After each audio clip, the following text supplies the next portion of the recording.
James Ernest of the Grueling Truth Radio Network, here with StarCom and Derrick Cope. Derrick, tell us, what inspired you to start this team? Well, actually it was Matt and Mike Kohler and Bill Woolman. The three of them actually were the ones that really were the brainchild and the inspiration to start the team. Certainly I had been driving for somebody else, and I was looking at what opportunities of what we would do in the future. And I think as a sponsor, initially, I think StarCom Fiber was looking, at being a sponsor, and was helping me with that. And then they, I think, just maybe, I'd probably ask that and pose that question to Matt in a minute, but, they got excited about what was going on and looked at it from a business standpoint where they could utilize the platform to bring customers and potential clients in and look for a way to market StarCom Fiber in a different capacity.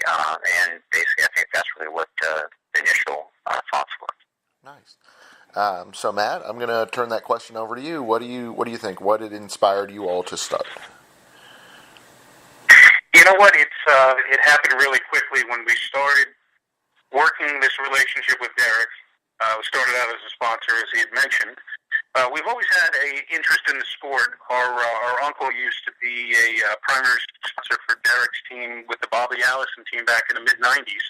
So we've always been big fans of Derrick and had an interest in the sport.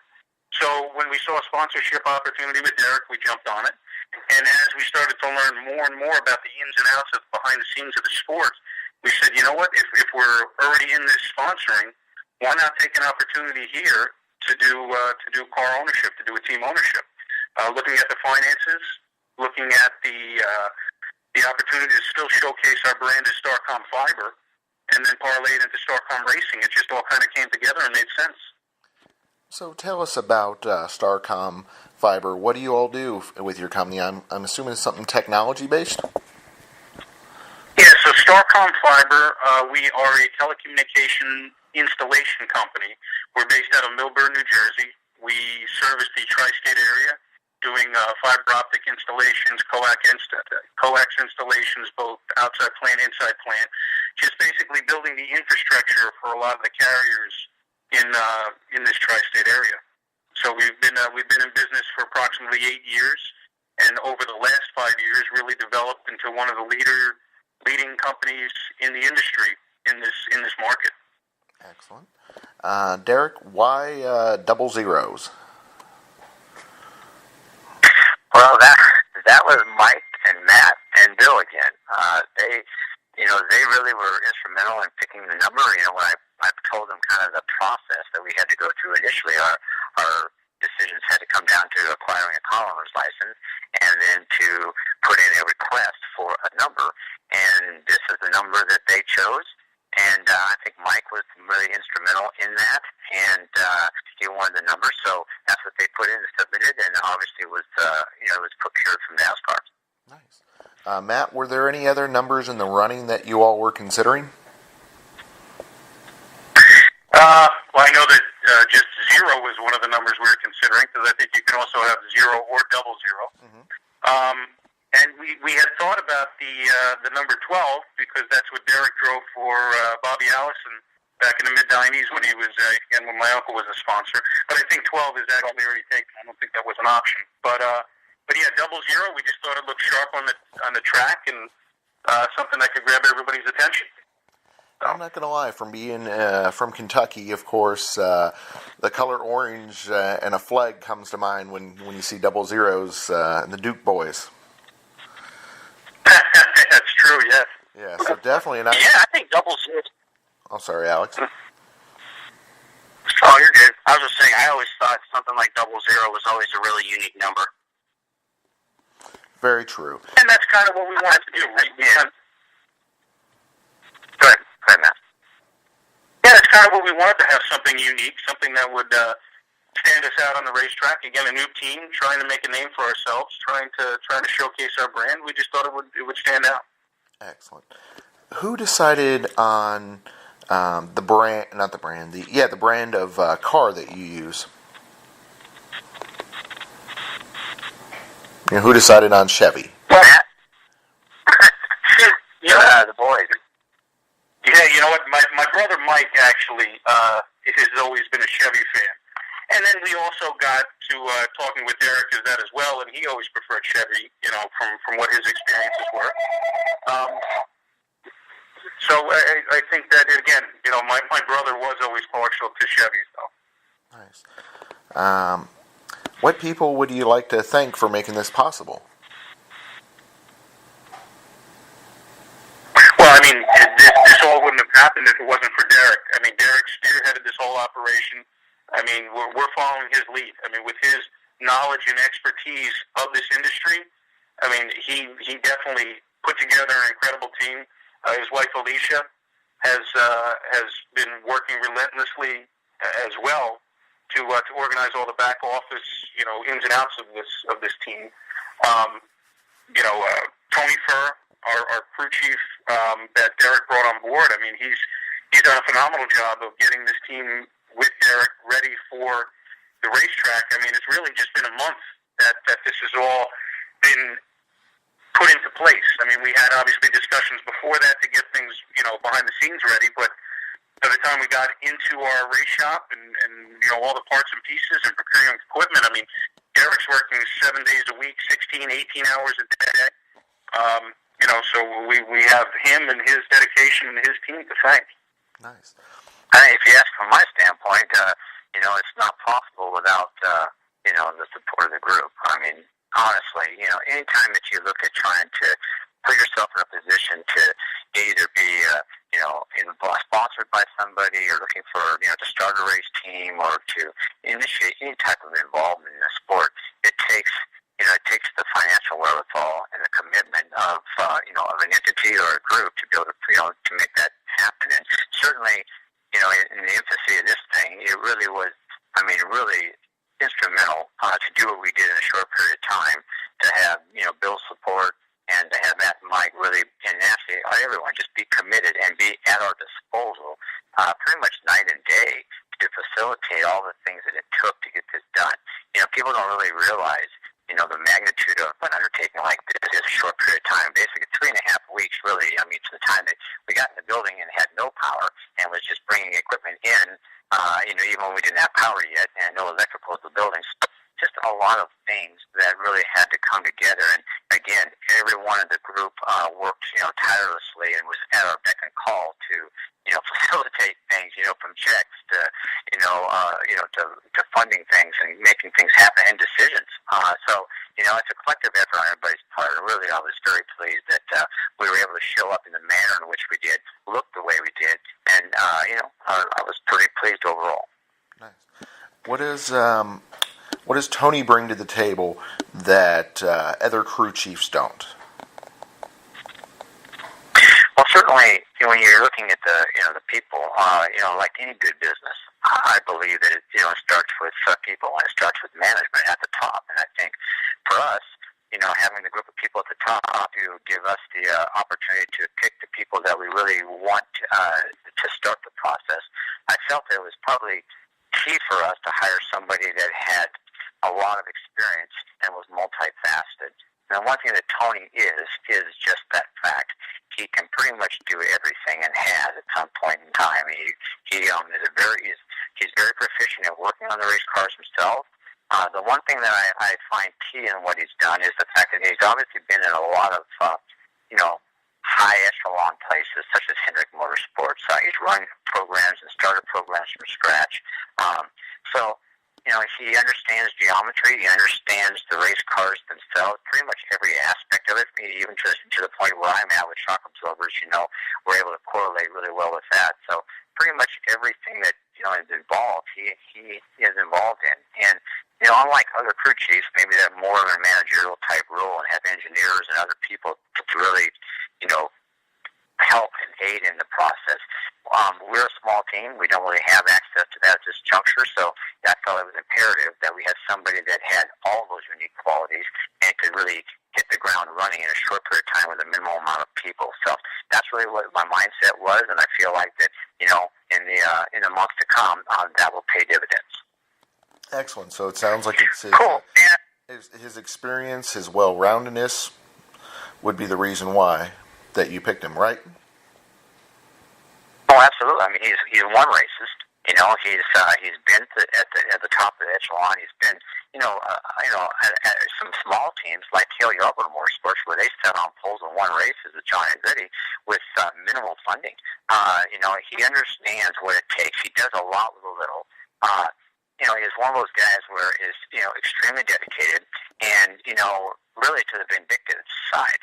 He does not want to be beaten. If we do make mistakes and we have a problem, works tirelessly to overcome those things. And that's the kind of guy that thinks outside the box. And just like I said, his credentials, I think his reputation precedes him. He really is one of those guys that is capable of taking a small team and bringing it, to the forefront in a short period of time. Nice. Alex, sounds like you have a couple questions. Yeah, so you ran your first race at Kansas. I'm sure there was a lot of excitement in the air. I was actually very excited to see you guys out there on the track. So what was it like? How did you do? And what did you learn from it?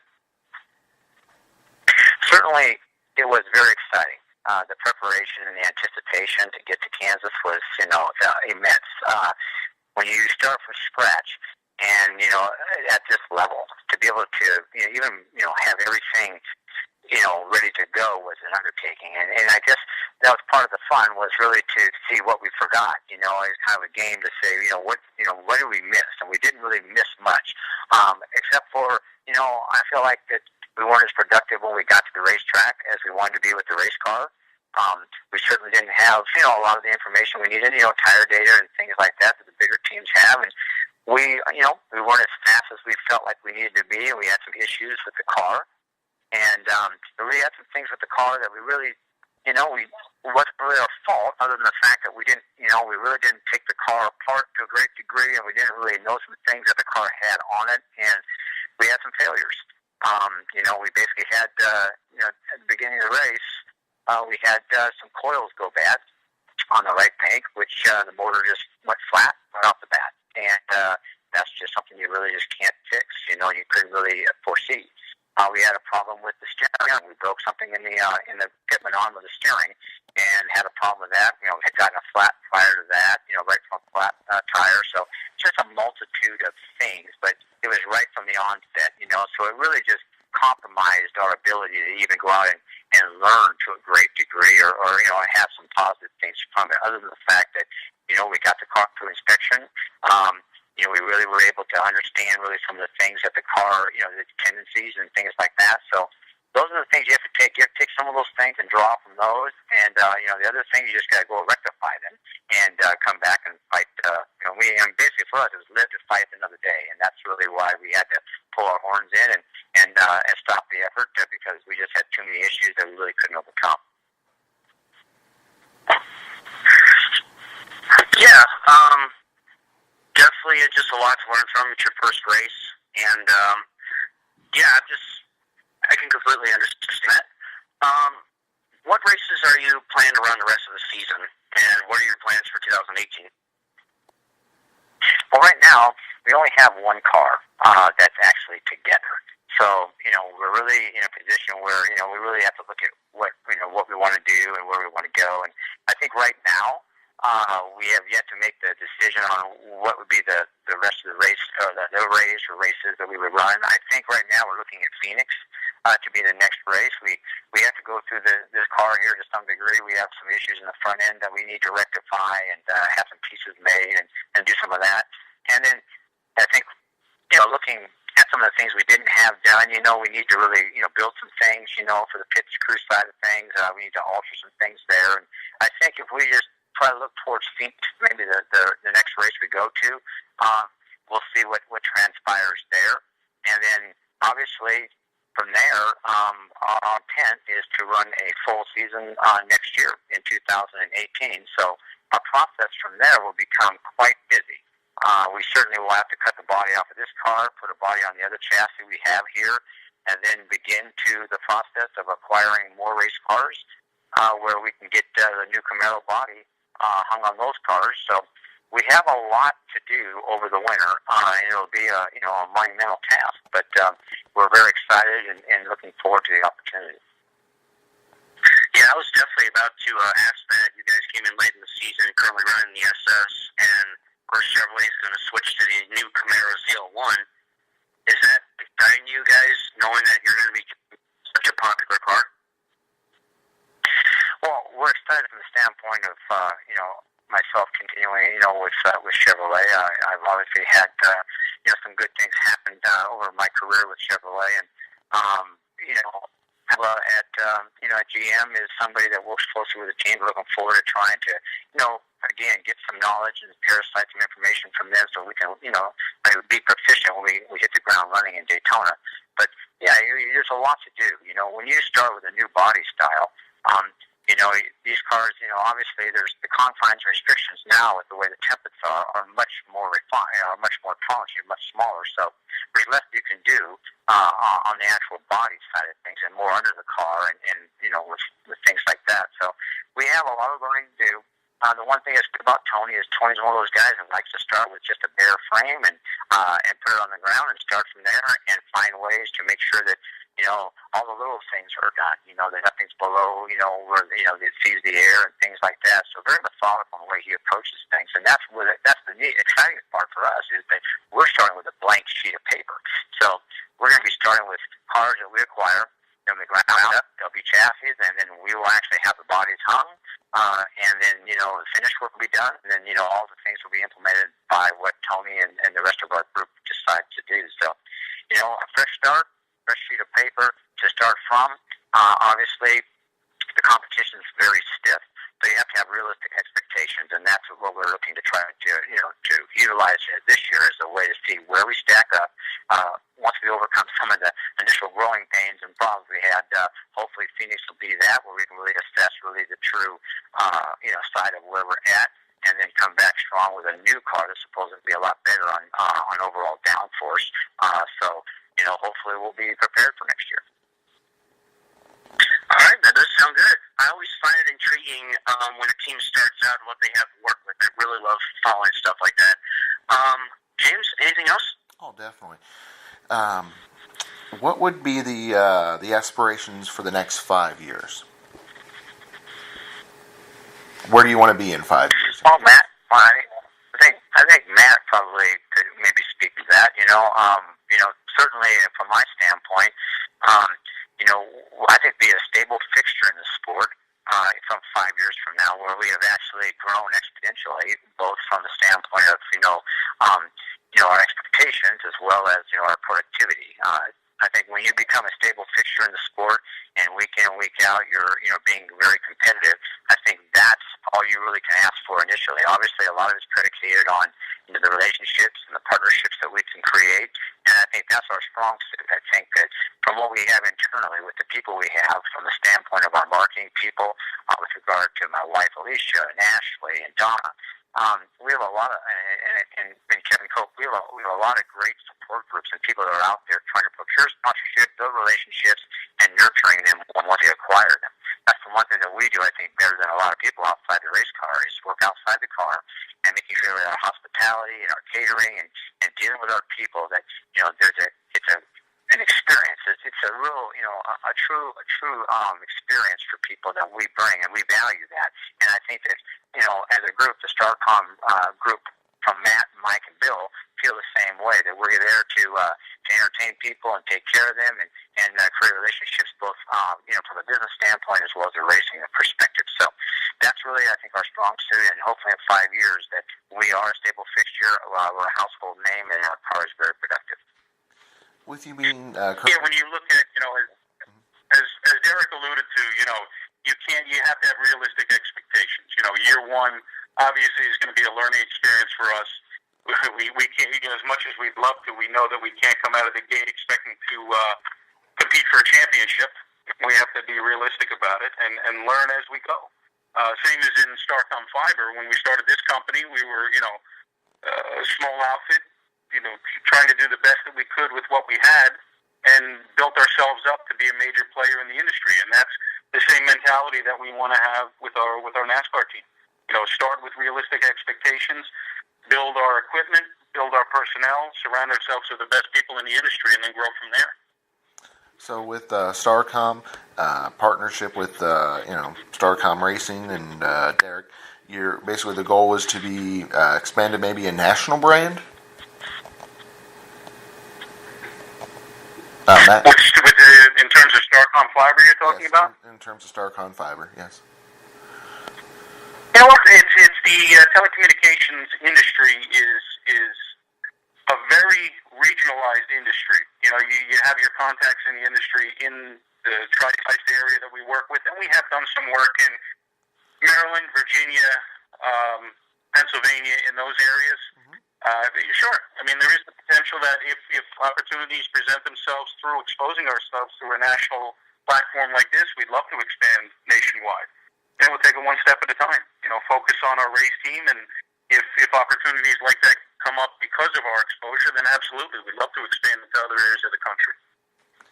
Derrick, is it more difficult to be the driver or the boss? Certainly, I've been a driver the majority of my career, and I know that that's a lot easier than taking on a managerial role. I know that I've been in a position over the years where I've been the driver owner. I started my own cup team back in, I think 2003 or so, and then I ran an Xfinity team myself. And, to be a driver owner, obviously it's extremely difficult, and it's probably not the most desirable to have to split your decisions, your thoughts on things, and it's difficult because it takes so much focus to be a race car driver, and you really need to be, totally prepared for that. It does take away when you have to come up with all the other things for the car, make sure that everybody is done, and all the right tools, and give all the guys the right tools to be there with and be prepared. So there's a lot to do, and I know that, as we alluded to earlier, 3.5 weeks, my wife and I were working 7 days a week, and to 16, 18-hour days, and it was really a lot to do, and sometimes a bit overwhelming, and the stress does come in when you're really trying to perform, and more times than not, I'm a people pleaser over the course of my life, really trying to make sure that when I'm doing something for someone, or I'm trying to present something, I want it to be presented in a class fashion, and be perceived that it is a class entity, and that's what I wanted so much for this group here, is to come out and to present well, showcase our potential of our race team, as well as the business side of this. So, I feel like we've done a lot of things. I would like to be more productive and have less problems with the racing side, but from every other aspect, I felt like we had done very well. So, the racing side, I've been doing it 35 years. I understand the pitfalls. I understand the frustrations. I've been through the highs and the lows of the sport. So I feel confident that we will persevere, and we will rectify the situations that we've encountered, and we'll be more productive in the near future. Excellent. With obviously, like you mentioned, your 35 years of experience and just all the success you've had in racing. Obviously, no one's trying to kick you out of the driver's seat by any stretch of the means, but just having, just being able to focus on the management side, I'm sure would take a lot off your plate. That's why I'm going to randomly throw out some names, and not implying that they would be, potential future drivers. Just want to get your opinion on your thoughts on how they currently are driving for their current teams. Is that okay? Yeah. Excellent. Gus Dean. I'm sorry, I didn't hear you. Gus Dean. I'm going to name a lot of ARCA guys at first.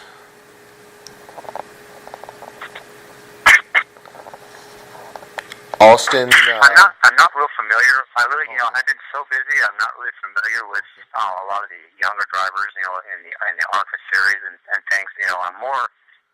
I pay more attention to, obviously the truck guys and the guys in, the Xfinity series, but, I'm aware of a few of the guys in the ARCA series, but I really have, spent a great deal of time, so I probably couldn't speak really, to those kids right now, Okay. I'll just tell you this, I've done a lot of driver development in the years past. I feel good that I can evaluate talent, and, when the time comes to do that, I certainly feel confident that we can make good, conscious decisions in that matter. So, but yeah, if you want to throw some names out there that obviously are in the areas that I would probably have something I could say, I'll be more than happy to elaborate. Excellent. I've got two Infinity guys comes to mind.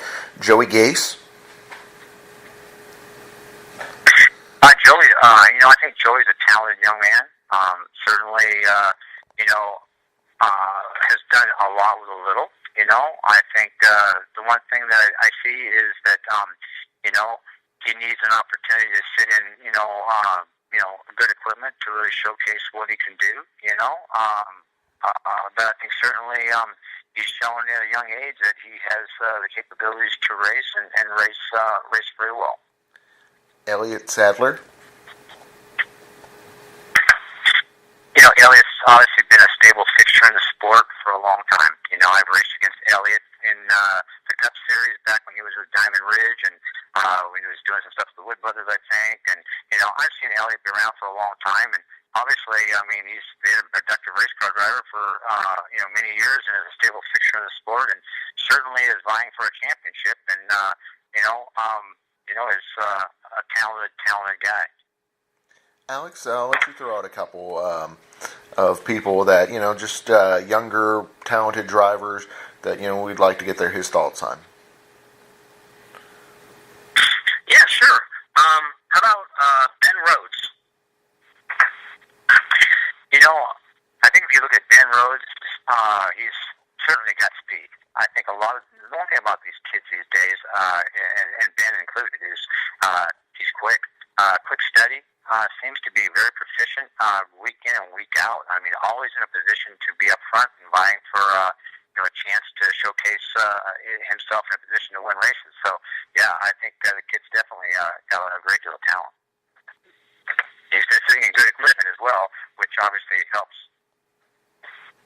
Definitely. And how about John Hunter Nemechek? I'll tell you what, I've watched him, and for since the infancy of what he's done, because obviously I know Joe, and I think a lot of that young man. I think that he's done a great job in a very short period of time. And they've done all that they can do, to create, put him in quality equipment, and Joe's. That's one thing about Joe. Joe has always been a great hands-on guy. Same thing, a car owner and driver. Similar to me. I think he has instilled a lot of great qualities in John Hunter as far as being able to work on his own race car, understand what the car is doing, and have correlation and working on it as well, which I think is a bright spot for that young man. So obviously you can tell he's quick and he's fast at a very young age. So yeah, I think he definitely has a great deal of potential to move up in the sport in an exponential manner. All right, and I'll throw out one more driver. How about Ryan Truex? Well, if Gene's got anything to do with it, he's going to be somebody you have to deal with in the sport, right? Certainly, it's showing that he has talent on himself, standing on his own accord. I think if you look at what he's done, start out, I think showing speed and then having, maybe some issues and some miscues or whatever, but just from sheer, I think, trying hard. But as of late, I think if you watched, he has been very tidy, and the car has been productive for him, and he's put himself in a position to win races. Obviously got a great deal of talent, and again, at a young age, to come up through the ranks here, very quickly as well. So yeah, I think definitely another young talent that you're going to have to watch for years to come. Definitely. Back to you, James. Excellent. Earlier, Derrick, you mentioned about the support of your wife and how much work she's been putting into the company. Any other family members that we might see working with the company? No, really. It's really just my wife and I. Certainly, the one thing that I'm fortunate is that she loves the sport and has great passion for the sport as I do. 35 35 years in the sport, I just don't feel like that. There's a lot of people that can outwork me. I mean, I love it so much, and I care so much about the sport. My wife is on a par with me, and there's times when I think maybe she has even more passion for it than I do. I mean, she loves it, and she's there every week, and she's every time that she's awake at night, and she'll say something, and she's thinking about something that is keeping her awake. So it really is a true desire for both of us to work side by side and to see this thing that come to fruition. And I couldn't be more impressed and pleased with what she's done. And her and then and of course Donna has worked really side by side with her too, and David Gold also. We're blessed to really have that kind of support group that have put so much effort into this thing and continue to. So I know that it's going to be a lot of work this winter, but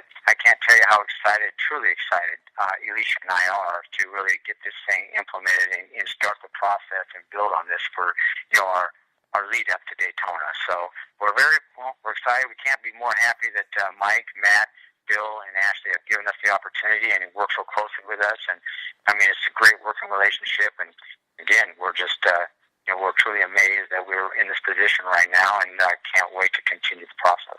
Excellent. You mentioned Daytona, obviously the biggest race out there in 1990. You won it. How did that impact your career, and how could that impact your current program? Certainly, the Daytona 500, is probably one of the mark events that really is going to alter your life and or your company's position in the marketplace extensively. It did for me. Certainly, in the infancy of my career, I think my third ever Daytona 500 to win. It puts you in an elite group, and it certainly, puts you in the history books. And I think it does the same thing for the entity that's on the car, such as, for my case, was Chevorlet. So to put ourselves in a position where I think, in a small team's capabilities, that's the one place, or the actual speedway races, and Daytona being one of them, where a team can really showcase its potential and can put themselves in a position to win a race because of what the draft truly does, and it is a bit of an equalizer. So if you have quality equipment, which we intend to, and we go there with a driver that has some experience, which we intend to, we can put ourselves in a position to run well and make good conscious decisions. You can put yourself in a position to have a great finish and or win a race. And I would love nothing better than to go down there and have a great effort, whether I'm in the car or somebody else is, and just put ourselves in a position to have StarCom Racing and StarCom Fiber in a position to really look like we deserve a finish of what the hard work that we're going to put into this. So right now I feel confident that we'll come there and we'll be prepared. I know Tony is already thinking about that, and there's a lot of enthusiasm getting ready to get our program ready for that particular event. Excellent.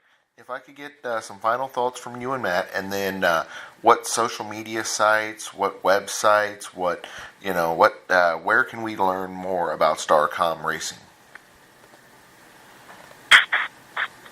Hi, I'm Ashley. You can go to, right now, you can go to www.starcomracing.com. We're kind of work in progress right now, and then you can also go to Facebook, StarCom Racing, Twitter, StarCom Racing, and Instagram, StarCom Racing. Excellent. Everything is live and has content on it. We let Ashley run with all the social media. We're not as up to date with the social media as she is, so. We also have Derrick Cope Facebook and at Cope Racing for Twitter. So there's a multitude of avenues to stay up with what we're doing and the progress of the team. And I think that we have so much going on this winter that I think that, and we have a lot of things that we're hopefully going to be bringing to light in the near future here. So there'll be a lot of things to follow and exciting things that the team will be going through in processes, and I think we're going to work very diligently to make people have access to what we're doing. Excellent. Matt, your final thoughts? Well, I mean, again, we just can't be. We couldn't couldn't be more excited about the opportunity that we have in front of us. I mean, to put this team together in such a short amount of time. I mean, this Derrick and his dedication, and the team that we put together and all their dedication. I mean, to put together this for this year, to get our feet wet, and then to roll into next year and have a successful season. We were thrilled to be part of this opportunity. Excellent. So for the Grew and Truth Radio Network, oh, sorry, Derrick? I'm sorry, no, go ahead. Oh, no, I was going to finish it up. I'd rather hear your final thoughts. Well, I just really wanted to say that, it's a unique opportunity, and, I'm really pleased the fact that the guys really wanted to get this thing started this year and at least get us in a position really to be prepared to hit the ground running come December.